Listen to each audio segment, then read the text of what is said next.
and they lived happily ever after. Now, go back to your homes. I will see you all again tomorrow. Oh my gosh! It's so boring here. I'm about to lose my little fairy mind.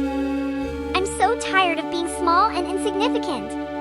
In charge of all the tiny sprites, all day, every day.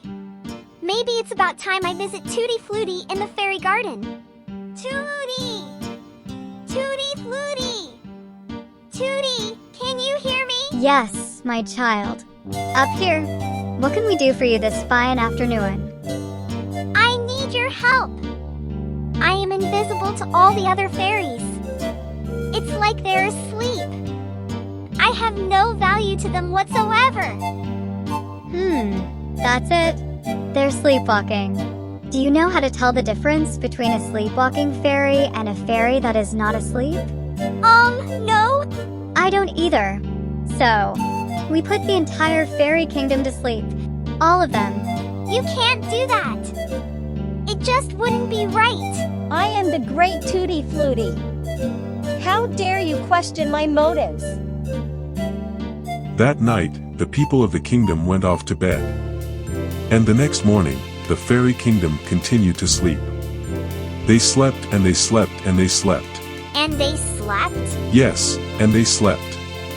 It wasn't until much later, at the weekly meeting of the Dream Police, that it was clear that something was very wrong.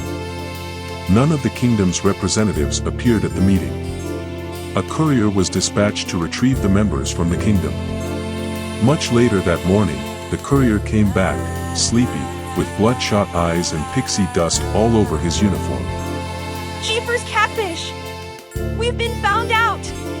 That didn't take long at all! Little fairy! At least the Dream Police don't know who's responsible for putting the kingdom to sleep. I kind of squealed on you. But now that I've alerted the police, I don't feel small and insignificant anymore.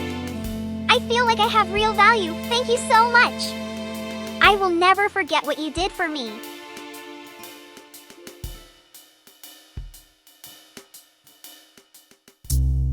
And, in a flash, the Dream Police had arrived in the fairy garden to apprehend Tooty Flooty. You have the right to remain silent. Stop being so elfish. Anything you say, and any spell you conjure can be used against you in a court of law, so there. Now, turn around and place your thumbless hands on the squad car.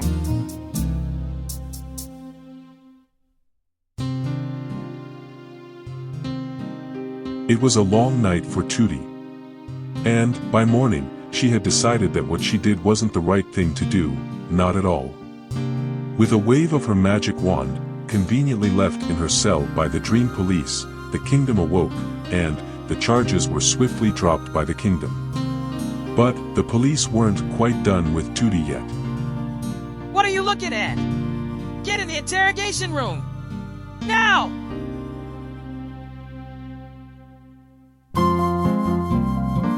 Will this be the last time Tooty Flooty is brought downtown by the Dream Police? Maybe so. After all, the interrogation techniques used were very aggressive. And, to that point, Tooty hobbles out of the cell with the use of her remaining leg.